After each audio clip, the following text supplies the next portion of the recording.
At a height of just over 630 feet, Mount Airy has a reputation that towers over its physical summit. It was first settled in the early 1640s by Thomas Hunt, a Quaker who possessed a royal charter to 250 acres on West Mount Airy Road. Over time, friends joined him and a small community developed in the area around what we now know as Purdy's Corner. During the Revolution, in the bitter winter of 1780, Hessian mercenaries encamped in the area around present-day Temple, Israel.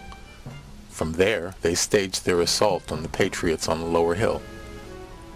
When the war ended, large parcels of land were made available to new settlers who created a patchwork of fruit and livestock farms. By the early 1890s, a summer colony called New Thought had started to form along West Mount Airy Road. One member, Ralph Waldo Trine, built a large house there and bought most of the surrounding land, with the intent of building English country houses for those who shared in his unique vision of God and wellness. The late Billy Dime spent much of her youth on West Mount Airy during the early part of the 20th century.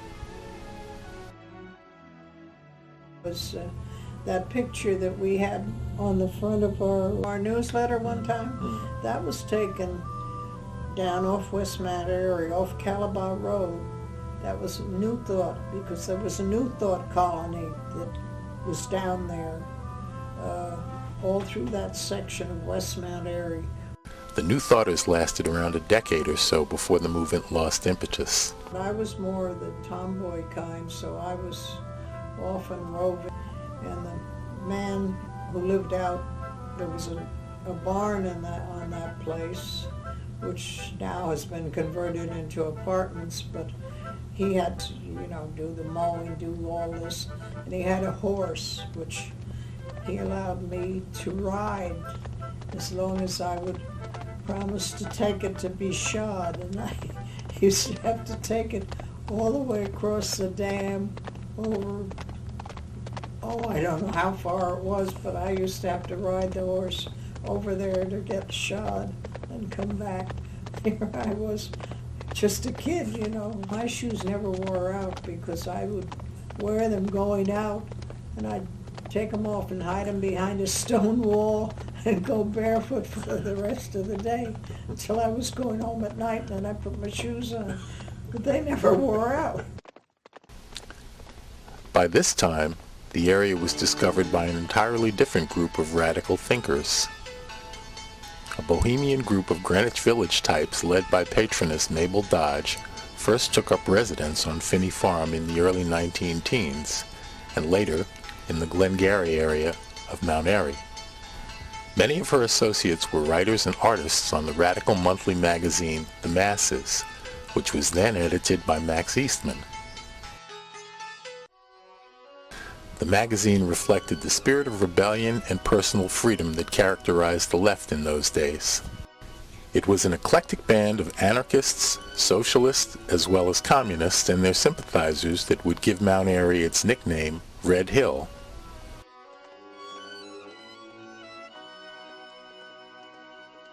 These trails, this one, Riverview Park, and that includes Memory and Mountain. These trails, that was the old colony, the anarchist settlement. These original settlers attracted wealthy New York people who were in sympathy with them politically, and they wanted to live here too, and they built those big massive houses, and they're the ones who started the Hessian Hill School. The 1980s big screen epic Reds was based upon the lives of John Reed and Louise Bryant and their torrid love affair both here and in the Kremlin. It starred Warren Beatty and Diane Keaton in the role of the protagonists. The wildly popular Isadora Duncan and her sister had by then established a dance school on what was then Trine's Lane.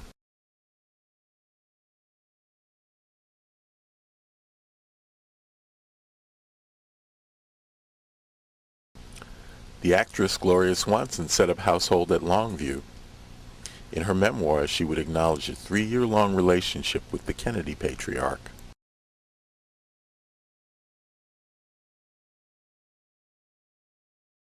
both Floyd Dell and Boardman Robinson made their home on lower Mount Airy. There they played host to Edna St. Vincent Millay, Paul Robeson, Eugene O'Neill, and a legion of other movers and shakers who were frequent visitors to the area.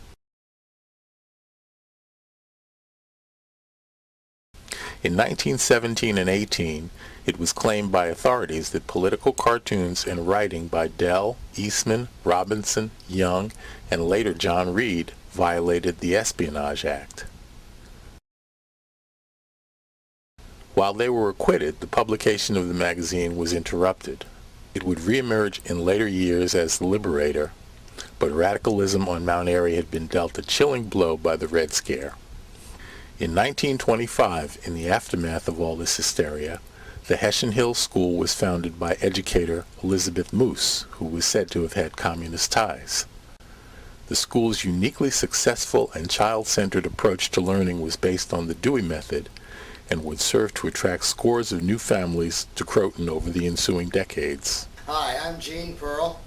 I've lived in Croton as an adult since 1955 and came to Croton because my parents moved here in the early 1930s so that the children, my older sister and I, and then my younger sister born later, could attend the Hessian Hill School.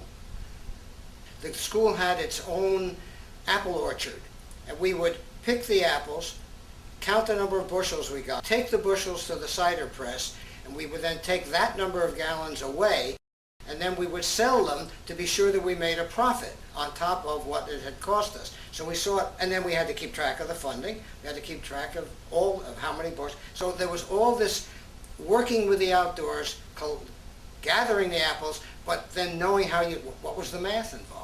You had to read the story about apples. You had to know what apples, how they grew, and Johnny Appleseed, and everything else. It was all in a real, as one. Everything came together when you did a project like that. We knew, obviously, having lived through it in the 30s, even though we were quite young, the left-leaning, very heavily, even communist activities and people who lived here in Croton in those days.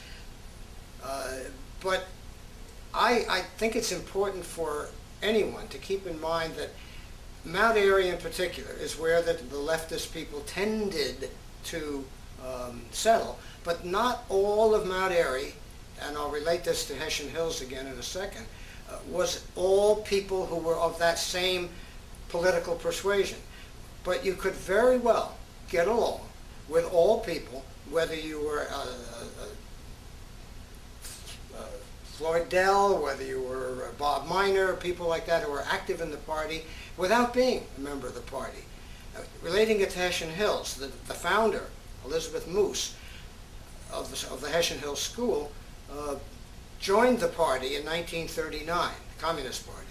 That was not well received by the board, which was made up of the parents in the school, and within a couple of years, by around 1941, they asked for her resignation and she handed it in.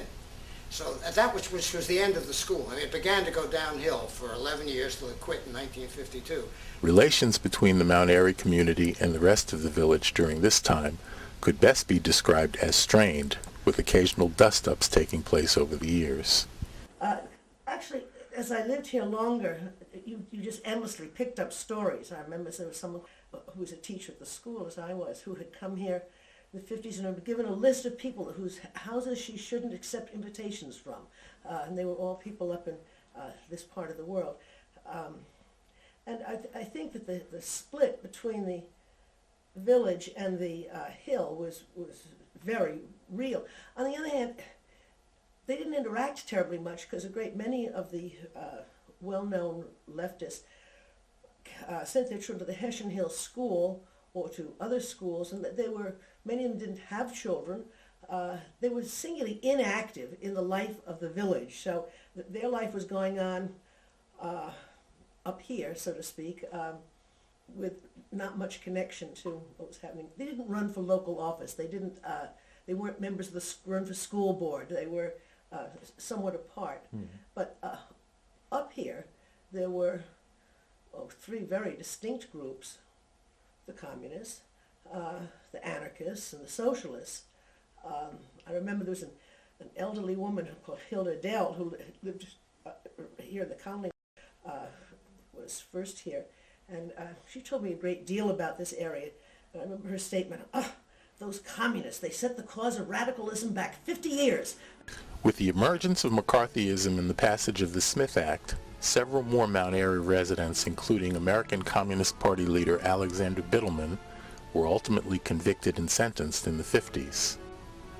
With the passage of time, as well as the fall of communism, much of the rancor associated with the early rebels has subsided, and much of their agenda, including fair employment practices, women's suffrage, and Social Security, now seem quite mainstream.